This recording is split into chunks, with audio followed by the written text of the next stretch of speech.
হরে কৃষ্ণা। ইংরাজি বছরের শেষ এই সফলা একাদশী, যা পৌষ মাসে কৃষ্ণপক্ষের একাদশী, কবে পালন করতে হবে 2024 সালে। এই একাদশীর সঠিক দিনক্ষণ, তারিখ, পালনের পূর্ণাঙ্গ সময়সূচি, ব্রত মাহাত্ম্য, সংকল্প ও পালনের মন্ত্র এবং এই একাদশী দিনে কি খাবেন ও কি খাবেন না, বিধি নিষেধ, এই পর্বে আপনাদের বিস্তারিত জানাতে চলেছি। সম্মানীয় ভক্তবৃন্দ, একাদশী বার্তার নতুন একটি পর্বে আপনাদের আমরা কৃষ্ণপ্রীতি ও শুভেচ্ছা জানিয়ে পর্বটি শুরু করতে চলেছি। পৌষ মাসে কৃষ্ণপক্ষে যে একাদশী পালন করা হয় তা জগতে সফলা একাদশী নামে প্রসিদ্ধ। শ্রী শ্রী সফলা একাদশীর ব্রত মাহাত্ম্য। ওম নমো ভগবতে বাসুদেবায়। পৌষ মাসে কৃষ্ণপক্ষের একাদশীর নাম সফলা। ব্রহ্মাণ্ড পুরাণে যুধিষ্ঠির শ্রীকৃষ্ণ সংবাদে এই তিথির মাহাত্ম্য বর্ণিত হয়েছে। যুধিষ্ঠির বললেন, হে প্রভু, পৌষ মাসে কৃষ্ণপক্ষিয়া একাদশীর নাম, বিধি এবং পূজ্য দেবতা বিষয়ে আমার কৌতূহল নিবারণ করুন। শ্রীকৃষ্ণ বললেন, হে মহারাজ, আপনার প্রতি স্নেহবশত সেই ব্রত কথা বিষয়ে বলছি। এই ব্রত আমাকে যেরকম সন্তুষ্ট করে, বহু দান দক্ষিণাযুক্ত যজ্ঞাদি দ্বারা আমি সেরকম সন্তুষ্ট হই না। তাই যত্ন সহকারে এই ব্রত পালন করা সকলের কর্তব্য। পৌষ মাসে কৃষ্ণপক্ষিয়া একাদশীর নাম সফলা। নাগদের মধ্যে যেমন শেষ নাগ, পক্ষীদের মধ্যে যেমন গরুড়, মানুষের মধ্যে যেমন ব্রাহ্মণ, দেবতাদের মধ্যে ভগবান শ্রী নারায়ণ সর্বশ্রেষ্ঠ, তেমনি সকল ব্রতের মধ্যে একাদশী ব্রতই সর্বশ্রেষ্ঠ। হে মহারাজ, যারা এই ব্রত পালন করেন তারা আমার অত্যন্ত প্রিয়।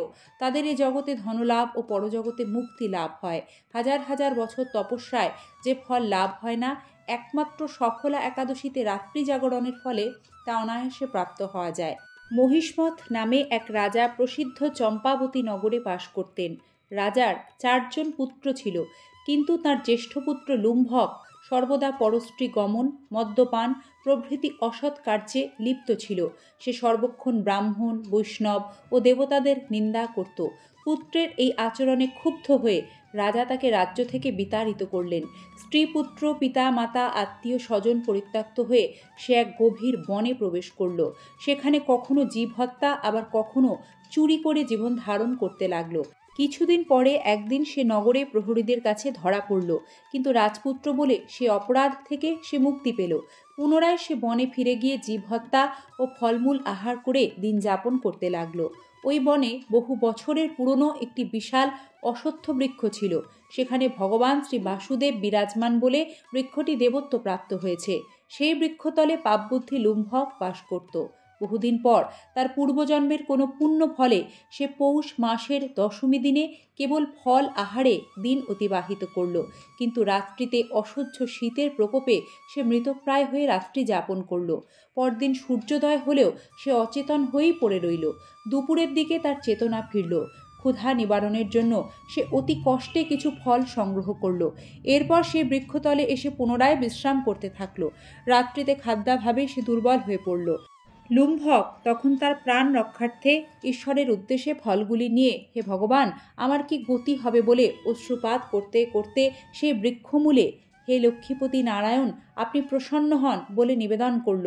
এইভাবে সে অনাহারে ও অনিদ্রায় সেই রাত্রি যাপন করল। ভগবান নারায়ণ সেই পাপী লুম্ভকের রাত্রি জাগরণকে একাদশীর জাগরণ এবং ফল অর্পণকে পূজা বলে গ্রহণ করলেন। এইভাবে অজ্ঞাতসারে লুম্ভকের সফলা একাদশী ব্রত পালন হয়ে গেল।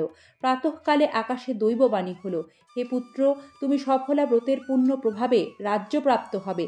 সেই দৈববাণী শোনামাত্র লুম্ভক দিব্যরূপ লাভ করল। স্ত্রী, পুত্র সহ কিছুকাল রাজ্যসুখ ভোগের পর পুত্রের উপর রাজ্যের ভার দিয়ে সে সন্ন্যাস আশ্রম গ্রহণ করল। অবশেষে মৃত্যুকালে সে অশোক অভয় ভগবানের কাছে ফিরে গেল।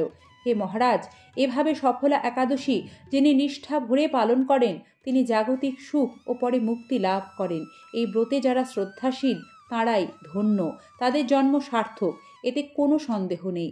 এই ব্রত পাঠ ও শ্রবণে মানুষের রাজসূয় যজ্ঞের ফল লাভ হয়। এই একাদশী ব্রত দিনে পঞ্চরবিশস্য এবং পঞ্চরবিশস্য থেকে তৈরি সকল প্রকার খাদ্যবস্তু খাওয়া নিষেধ। পঞ্চরবিশস্য অর্থে ধান জাতীয় সকল প্রকার খাদ্য, যেমন চাল, মুড়ি, চিড়া, খই, খিচুড়ি, চালের পিঠা ইত্যাদি। গম জাতীয় সকল প্রকার খাদ্য, আটা, ময়দা, ডালিয়া, সুজি, বেকারির রুটি, সব রকম বিস্কুট, হরলিক্স ইত্যাদি। যব বা ভুট্টা জাতীয় সকল প্রকার খাদ্য যেমন ছাতু, খইরুটি ইত্যাদি। ডাল জাতীয় সকল প্রকার খাদ্য যেমন মুগ, মাসকলাই, খেসারি, মুসুরি, ছোলা, অরহর, মটরশুঁটি, বরবটি, শিম ইত্যাদি। সর্ষের তেল, সয়াবিন তেল, তিল তেল ইত্যাদি। শ্যামা চাল ও কাউনের চালও একাদশী ব্রতদিনে ভুলেও খাবেন না, কারণ এগুলি ধান জাতীয় শস্য। এগুলি গ্রহণেও ব্রত ভঙ্গ হয়। একাদশীর দিন চা, বিড়ি, পান, সিগারেট, কফি ইত্যাদি নেশা জাতীয় কোনো বস্তু ভুলেও গ্রহণ করবেন না। একাদশী ব্রতের আগের দিন রাত 12টার আগেই অন্ন ভোজন সম্পন্ন করে নেওয়াই শাস্ত্রীয় বিধান। ঘুমানোর আগে ব্রাশ করে দাঁত ও মুখ গহ্বরে লেগে থাকা সব অন্ন পরিষ্কার করে নিতে হয়। সকালে উঠে শুধু মুখ কুলি ও স্নান করতে হয়, কারণ একাদশীর দিন রক্তক্ষরণ যাতে না হয় সেদিকে খেয়াল রাখতে হয়। তাই একাদশীর আগের দিন রাতেই দাঁত ভালোভাবে ব্রাশ করে নেওয়া বিধান। একাদশীতে চলমান একাদশীর মাহাত্ম্য ভগবত ভক্তের শ্রীমুখ হতে শ্রবণ অথবা নিজেই ভক্তি সহকারে পাঠ করতে হয়। একাদশীতে শরীরে প্রসাধনী ব্যবহার নিষিদ্ধ। মাথায় তেল, গায়ে সাবান, শ্যাম্পু ইত্যাদি বর্জন করবেন।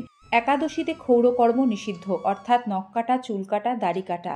একাদশীর পারণ ছাড়া এই ব্রত অসম্পূর্ণ। পারণ কি? পারণ হলো একাদশীর ঠিক পরের দিন পারণের নির্দিষ্ট সময় দেওয়া থাকে। সেই সময়ের মধ্যে ভগবানকে পঞ্চ রবিশস্য, ভোগ, তুলসী পত্র অর্পণ করে নিবেদন করতে হয় এবং তা পরে কৃষ্ণ প্রসাদ হিসেবে নিজে গ্রহণ করে একাদশী ব্রত পূর্ণরূপে সমাপন করে তার সম্পূর্ণ ফল লাভ করা যায়। একাদশী ব্রতের উদ্দেশ্য কেবলই উপবাস করা নয়, নিরন্তর শ্রী ভগবানের নাম স্মরণ, মনন, শ্রবণ, কীর্তনের মাধ্যমে একাদশীর দিন অতিবাহিত করতে হয়। একাদশী পালনে পরনিন্দা, পরচর্চা, মিথ্যা ভাষণ, ক্রোধ, দুরাচারী সহবাস সম্পূর্ণরূপে নিষিদ্ধ। ফল, মূল, অনুকল্পাদি প্রসাদ গ্রহণ একাদশী ব্রতদিনে সর্বোত্তম শাস্ত্রীয় বিধান। ওষুধ সেবনে কিন্তু শাস্ত্রে একাদশী ব্রতদিনে কোনো বিধিনিষেধ থাকে না। কৃষ্ণ কথায় এতটা সময় থাকার জন্য আপনাদের আন্তরিক ধন্যবাদ জানাই। শ্রী শ্রী সফলা একাদশী তিথি কি জয়। একাদশী ব্রত নিজেও পালন করুন এবং অপরকে উৎসাহ প্রদান করুন এই ব্রত পালন করতে। জয় শ্রীকৃষ্ণ। রাধে রাধে। কৃষ্ণ কৃপায় মঙ্গল হোক আপনাদের সকলের। আজকের এই পর্বটি এখানেই শেষ করছি। এই ধরনের সনাতনী বার্তা নিয়মিত পেতে আমাদের এই সিংহরায় ডোরবেল চ্যানেলটির সাথে থাকার বিনম্র অনুরোধ আপনাদের সবার কাছে রাখলাম। সনাতনী বার্তা এগিয়ে নিয়ে যাওয়ার লক্ষ্যে আপনাদের সহযোগিতা একান্ত কাম্য।